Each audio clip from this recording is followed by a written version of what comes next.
Hello दोस्तों, एक बार आपका फिर स्वागत है फ्यूजन क्लासेस के अंदर। और दोस्तों की जैसे मैंने अब सोचा है कि मैं इंग्लिश ग्रामर के ऊपर वीडियो बनाऊंगा, बिकॉज बहुत सारे जो हमारे दोस्त हैं या फिर बहुत सारे हमारे जो स्टूडेंट्स हैं उनको इंग्लिश ग्रामर में बहुत प्रॉब्लम होता है। एग्जाम्स के अंदर भी बच्चों का सबसे बड़ा प्रॉब्लम यही होता है कि इंग्लिश ग्रामर में मार्क्स कैसे स्कोर करें और इंग्लिश ग्रामर को इम्प्रूव कैसे करें।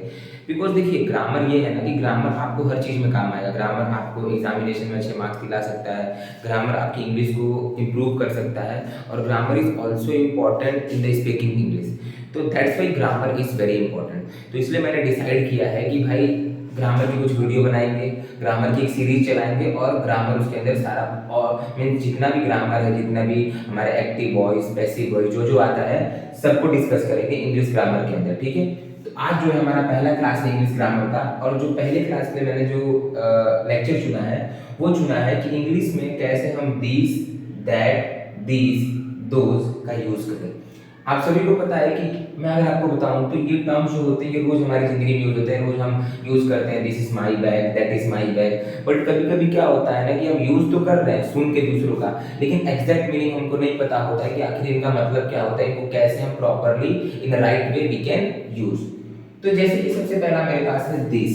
अब ध्यान से मुझे कि दिस का क्या मतलब होता है। देखिए, दिस हम यूज करते हैं जब कोई भी एक चीज हो और हमारे पास हो, कोई भी एक चीज हो, कोई भी एक चीज हो और हमारे पास हो। जैसे मान लीजिए कि ये मार्कर है, मार्कर मेरे पास है और मार्कर एक है, तो मैं क्या बोलूंगा, दिस इज माई मार्कर या फिर दिस इज मार्कर। क्यों? बिकॉज मेरे पास है और एक है। तो दिस हमेशा यूज होता है किसके लिए? सिंगुलर के लिए। याद रखिएगा आप, दिस हमेशा यूज होता है किसके लिए? सिंगुलर के लिए। जैसे दिस इज माई फोन, अब मेरा फोन मेरे पास है और एक है, ठीक है, सिंगुलर है, फोन तो एक ही है सबके पास, तो क्या बोलेंगे, दिस इज माई फोन। ठीक है, वैसे आई वॉन्ट दिस शर्ट। ठीक है, मान लीजिए कोई शर्ट है जो मेरे बगल में रखा गया है, मेरे बाजू में रखा गया है, तो मैं क्या बोलूंगा, I want this shirt. Because shirt एक है और मेरे पास में है, तो क्या होगा, आई वॉन्ट दिस शर्ट। उसमें क्या लगेगा, दिस। दूसरा है दिस इज माई फ्रेंड। अब मान लीजिए कोई आपका फ्रेंड है, आपके घर पे आया है और आप अपने पेरेंट्स से उसको मिलवा रहे हैं, तो क्या बोलेंगे, this is my friend, because मेरे साथ में खड़ा है। ठीक है, और फ्रेंड एक ही है, तो क्या बोलेंगे, this is my friend. Okay, next पे आते हैं। आई होप आपको समझ में आ गया होगा। दूसरा यहाँ पे है दैट। अब दैट को कैसे यूज करना है, तो दैट भी जो होता है ना वो सिंगुलर में ही यूज होगा। दैट भी किस में यूज होगा, सिंगुलर में। बट दैट किसके लिए यूज होगा, दूर की चीजों के लिए। किसके लिए, दूर की चीजों के लिए। जैसे मैं आपको बताऊं, दैट इज माई फोन। अब मान लीजिए आपका फोन है और आपसे थोड़ी दूरी पे रखा गया, मान लीजिए वहां पे रखा गया, तो मैं क्या बोलूंगा, that is my phone. That कब यूज होगा, जब कोई चीज एक हो, सिंगुलर हो और हमारे से दूर हो, तो दैट इज माई फोन। दूसरा यहाँ पे है दैट इज माई हाउस। अब मान लीजिए कि आप अपने घर से कुछ दूरी पे खड़े हैं और किसी ने पूछा कि तुम्हारा घर कहाँ है, where is your house, so you can say that is my house. क्यों? बिकॉज घर एक है और मेरे से दूर है। ठीक है, दूसरा यहाँ पे है दैट इज माई फादर। अब मान लीजिए कि आपके पापा कहीं आपसे दूर खड़े हैं और किसी ने पूछा कि where is your father, you can say that is my father. ठीक है, आपको समझ में आ गया कि दैट का यूज कहाँ करना है, दिस का यूज कहाँ करना है। दिस का यूज करना है किसी भी एक चीज के लिए जो हमारे पास है, और दैट का यूज करना है किसी भी एक चीज के लिए जो हमसे दूर है। तो दैट और दिस दोनों सिंगुलर फॉर्म में यूज होंगे। अब आते हैं दिस पे और दोज पे। सबसे पहले कॉमन चीज दोनों के बारे में समझिए कि दोनों यूज होंगे किसमें, प्लूरल में। किसके अंदर, प्लूरल में। ये आपको क्लियर हो गया। अब समझते हैं दिस। देखिए, इस पे आप हमें कंफ्यूज कभी मत होइएगा, इसको दिस बोलते हैं, इसको दिस बोलते हैं। बहुत लोग यहाँ पे प्रोनाउंसिएशन में मिस्टेक करते हैं कि व्हाट इज द दिस और दोस। तो इस ये होता है दिस, ठीक है, और ये होता है दिस। क्लियर। अब आते हैं दिस आर माई बैग्स। अब समझिए यहाँ पे मान लीजिए कि जो दिस है ये भी किसके लिए यूज होता है, नजदीक की चीजों के लिए। मतलब एक चीज के लिए, सिंपल प्लूरल है और नजदीक में है, जो नियर के लिए। मतलब मान लीजिए कि मेरे पास बहुत सारे मार्कर हैं, मेरे पास मान लीजिए 2 मार्कर हैं। तो अगर मैं आपको बोलूं तो मेरे पॉकेट में इसको मार्कर है, ये मेरे पास 2 मार्कर है। ठीक है, तो क्या मैं बोलूंगा, मेरे पास में भी है और मेरे पास 2 है, सिंगुलर से प्लूरल है, बहुवचन है। देखिए, ये एक वचन है और ये बहुवचन है, तो मैं क्या बोलूंगा, this are my markers. This are my marker. मेरे पास एक से ज्यादा मार्कर है, तो मैं क्या बोलूंगा, दीज आर माई मार्कर्स। वैसे ही मान लीजिए मेरे पास बहुत सारे बैग हैं, तो मैं क्या बोलूंगा, दीज आर माई बैग्स। ठीक है, दीज आर माई फ्रेंड्स। अब मान लीजिए आपके बहुत सारे दोस्त हैं जो आपके साथ खेल कूद रहे हैं, किसी ने पूछा कि हु आर दिस, तो you can say these are my friends. वैसे ही these are my books. So I hope कि आपको समझ में आ गया होगा कि दीज का यूज कहाँ पे करते हैं। दीज का यूज हम करते हैं प्लूरल के लिए, जब हमारे पास चीज एक से ज्यादा हो और हमारे पास में हो। ठीक है, जैसे these are my friend, these are my books, these are my beds.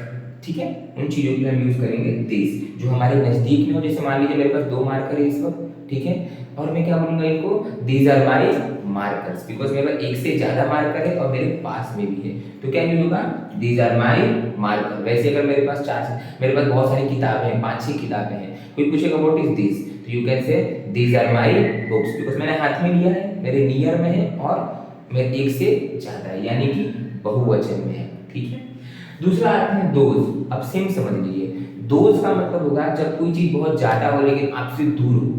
जैसे मान लीजिए कि आपके यहाँ 4-5 आपके कार्ड्स हैं जो आपसे टेबल पे कुछ कुछ दूरी पे रखे गए हैं, तो आप क्या बोलेंगे कि those are my cards, those are my card, मतलब मैं यहाँ पे खड़ा हूँ और टेबल वहां पे रखा गया है। कोई पूछेगा वेयर इज योर कार्ड्स, तो you can say those are my cards, because एक तो दूर है, एक तो दूर है और दूसरा क्या है, एक से ज्यादा है, बहुवचन में। तो ठीक है, तो क्या आएगा, दोज आर माई कार्ड्स। यहाँ पे लिखा है दोज आर माई कार्ड्स। वैसे मान लीजिए आपके बहुत सारे मित्र हैं, बहुत सारे दोस्त हैं जो आपसे दूर खड़े हैं, तो क्या बोलेंगे आप, दोज आर माई फ्रेंड्स।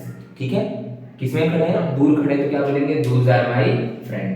वैसे ही अब मान लीजिए कि आप कहीं जा रहे हैं और आपके पास बहुत सारे कैरी बैग्स, जैसे आपको पता है ना, गाँव हम जाते हैं, किसी भी ट्रैवलिंग में जाते हैं तो हमारे 5-6 बैग्स होते हैं। ठीक है, अब मान लीजिए जो आपके लगेज बैग हैं आपसे कुछ दूरी पे रखे गए हैं, तो आप क्या बोलेंगे, I will carry those bags. क्या करेंगे आप, I will carry those bags. ठीक है, तो ये था दोज, ये था दीज, ये था दैट और ये था दिस। आई होप आपको समझ में आ गया होगा। दिस और दैट यूज होता है किसके लिए, सिंगुलर के लिए। दिस और दोस किसके लिए यूज होता है, प्लूरल के लिए।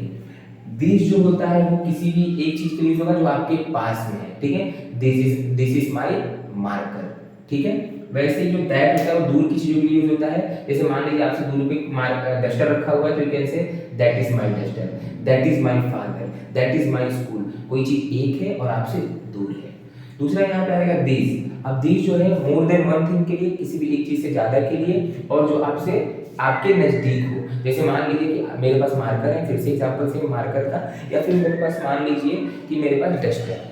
अब जो डस्टर मेरे पास है तो मैं क्या बोलूंगा, अब मेरे पास एक से ज्यादा डस्टर है, मान लीजिए मेरे पास एक से ज्यादा मार्कर है। ठीक है, 2 मार्कर है तो बहुवचन में है, तो मैं क्या बोलूंगा, दीज आर माई मार्कर्स। क्या मैं बोलूंगा, दीज आर माई मार्कर। वैसे जो दोज होगा किसके लिए, दूर के लिए, किसके लिए, दूर के लिए। तो मान लीजिए कि कोई भी चीज है, मान लीजिए कोई भी चीज रखा गया है, वहां पे डस्टर रखा गया होगा, तो मैं क्या बोलूंगा कि, और डस्टर जो है एक से ज्यादा है, ठीक है, 2-3 डस्टर है, ठीक है, तो मैं बोलूंगा दोज आर माई डस्टर, और दोज आर डस्टर, और दोज आर माई फ्रेंड्स। ठीक है, जब कोई भी चीज एक से ज्यादा हो और दूर हो तो उसके लिए यूज करेंगे दोज। कोई भी चीज एक से ज्यादा हो और नजदीक में हो तो यूज करेंगे दीज। वैसे कोई भी चीज एक हो और आपसे दूर हो तो करेंगे दैट, और कोई भी चीज आपके एक हो और आपके पास हो उसके लिए यूज करेंगे दिस। तो आई होप आपको समझ में आ गया होगा कि how to use this, that, these, those in English. ठीक है, अगर आपको कोई भी जानकारी चाहिए या फिर कोई भी आपकी क्वेरी हो regarding this actually lecture, you can comment me below in comment section. Thank you so much. वैसे आपको रोज ग्रामर की वीडियो मिलती रहेगी। I hope you understand. Thank you so much.